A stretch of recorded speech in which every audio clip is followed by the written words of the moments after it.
Muli po, magandang tanghali po sa inyo lahat. May sila po ang talumpati ko po. Noong po ako yung nangangampanya, kahaba-haba po ng talumpati ko. Naiinip po yung mga kapatid ko. Pagdating ko po ng bahay, pinagagalitan po ako, napakahaba raw yung aking talumpati. Sabi ko po, hinahaba ko lang ang talumpati, pero nagkataon na sa tulong ng ating mga kababayan, sa ating pagsasama-sama at sa patnubay ng Diyos, ay naipagwagi natin ang lamang ito. Kahit hindi na po ako magpakita, kahit hindi na ako humarap sa inyo, pero sigurado, hahabaan ko po yung paglilingkod na dapat ay gawin sa bawat isa. Dahil man po kalaki o kaliit yung paglilingkod ko ay talagang maliit pa rin. Pero magpapalaki po nito yung mabuting ipaglilingkod ni Kapitan at ang sangguniang barangay, ng mga barangay tanod, ng mga health workers, ng mga samahan.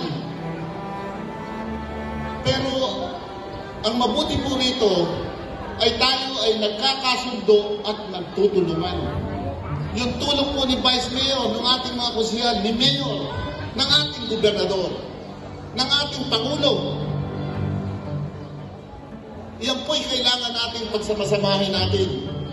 Ang susi para maipagtagumpay natin ay tayo ay magtutulungan na merong matapat na pagmamahalan sa isa't isa. Pagsasamasamahin natin yung ating lakas, yung ating kakayanan, yung ating panalangin. Ito ang magbibigay sa atin at ito ang magiging susi para yung mahirap na suliranin ay mabigyan natin ng katubusan, mabigyan natin ng kaganapan.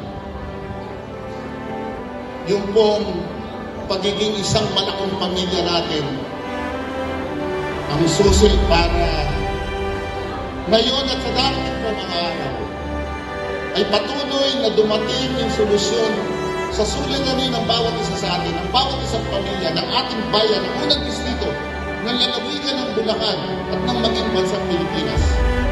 Magtutulungan po tayo.